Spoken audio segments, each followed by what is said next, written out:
আজকে একটা খুব সহজ পদ্ধতিতে চিকেন রান্না করে তোমাদেরকে দেখাবো, যেটা নাকি যে কেউ করতে পারবে এবং এটা খুব সহজভাবে তৈরি হয়ে যায়।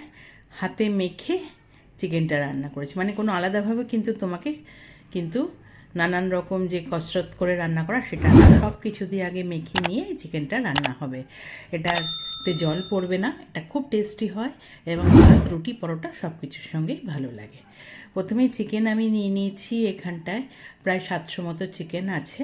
ওর মধ্যে আমি এক চামচ কাঁচা লঙ্কা বাটা দিয়েছি, কিছু কুচনো পেঁয়াজ দিয়েছি, একটু ধনের গুঁড়ো দিয়েছি, লঙ্কার গুঁড়ো দিয়েছি 1 চামচ, আর তোমার আদার বাটা আর রসুন বাটা 1 চামচ করে দিয়েছি। এবার এর মধ্যে আমি হলুদ দেব, 1 চামচ মতো হলুদ দিলাম।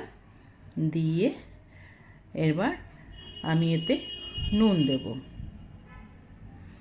নুন দিলাম বেশ বড় 1.5 চামচ মতো নুন দিলাম। দেওয়ার পরে আমি এতে বেশ হাফ কাপ মতো আমি টক দই দিলাম আর বড় 2 চামচ সর্ষের তেল দিলাম। এইবার সমস্ত কিছু দিয়ে এইভাবে হাত দিয়ে খুব সুন্দর করে মেখে নিতে হবে। চামচ দিয়ে এই মাখাটা মাখলে কিন্তু হবে না, একদম হাত দিয়ে সুন্দর করে মেখে নিতে হবে। নিয়ে মিনিমাম আধ ঘন্টা, আর তার বেশিও রাখতে পারো যদি হাতে সময় না থাকে, আধ ঘন্টা রাখলেই চলবে। আমি কি করলাম, এরপরে আমি একটু কাশ্মীরি লঙ্কার গুঁড়ো উপর থেকে দিয়ে দিলাম যাতে কালারটা ভালো আসে, তাই সেটাও আবার মিলিয়ে নিয়ে হাত দিয়ে মেখে নিয়ে আমি কিন্তু এবার ঢাকা দিয়ে এটাকে আমি 1 ঘন্টা রেখেছি। তোমরা হাফ অ্যান আওয়ার বা আধ ঘন্টা রাখলেই কিন্তু হবে। এইবার আমি কড়াই বসিয়ে দিয়েছি, তেল দিয়ে দিয়েছি, সর্ষের তেল দিয়ে তাতে আমি, কারণ আমাদের বাড়িতে আলু ছাড়া কোনো মাংস কেউ খায় না, তো আলু তাদের লাগবে, সেই যতই কষাই করো কি ঝোল করো আলু লাগবেই, তাই আমি আলু দিয়ে দিয়েছি। আমি আলুগুলো একটু ছোটো ছোটো করে কেটেছি, বেশি বড় করিনি। চিকেনগুলো সব বোনলেস পিস নিয়েছি যেহেতু, আর ছোটো ছোটো পিস, তাই আলুগুলোকে এরকম ভেজে নিয়ে কিন্তু সুন্দর লাল করে আমি তুলে নিলাম। এবার ওই তেলের মধ্যে আমি একটা তেজপাতাকে হাফ করে দিলাম আর 1 চামচ চিনি দিলাম। চিনিটা একটুখানি বেশ নাড়িয়ে দিয়ে চিনিটা বেশ গলে যাবে, দেখো চিনিটা গলে গেছে।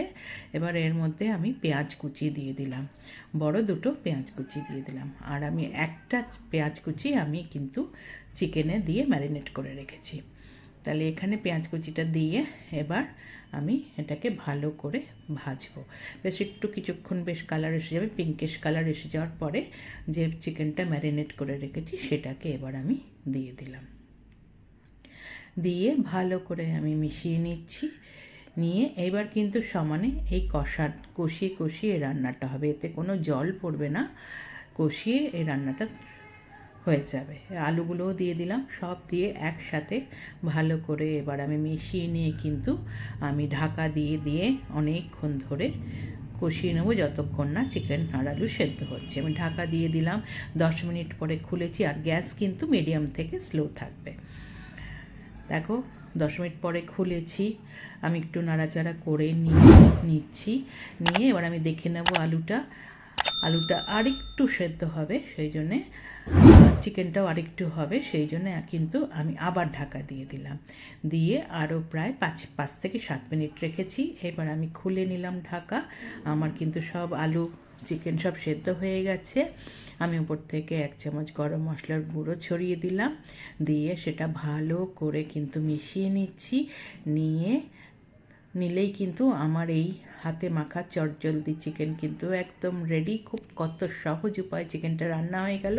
আমি গ্যাস বন্ধ করে ঢাকা দিয়ে স্ট্যান্ডিং টাইমে 10 মিনিট রেখেছি। 10 মিনিট পরে দেখো ওপর থেকে কীরকম তেল ভেসে উঠেছে আর কত সুন্দর দেখতে হয়েছে। এটা দিয়ে ভাত, রুটি, লুচি, পরোটা, ফ্রাইড রাইস সব কিছুর সঙ্গে ভালো লাগে। আমি একটা সার্ভিং বলে সার্ভ করে দিয়েছি। এটা কিন্তু এইভাবে একবার করে খেয়ে দেখো, খুব ভালো হয় খেতে, দেখতেও সুন্দর হয়। আমি বোনলেস চিকেন দিয়ে করেছি, তোমরা কিন্তু বোনলেস না দিয়ে এমনি বোনসওয়ালা পিস দিয়েও করতে পারো। রান্নাটা যদি তোমাদের ভালো লেগে থাকে একটা লাইক করো, কমেন্ট করো, শেয়ার করো। যারা এখন আমার চ্যানেলটা সাবস্ক্রাইব করোনি প্লিজ সাবস্ক্রাইব করে দিও, পাশে থাকা বেল আইকনটা প্রেস করবে, তাহলে আমার তৈরি সমস্ত রান্নার নোটিফিকেশন তোমাদের কাছে পৌঁছে যাবে। আবার নতুন রান্না নিয়ে তোমাদের কাছে আসবো। আজকে তাহলে চলি, সবাই ভালো থেকো, টাটা।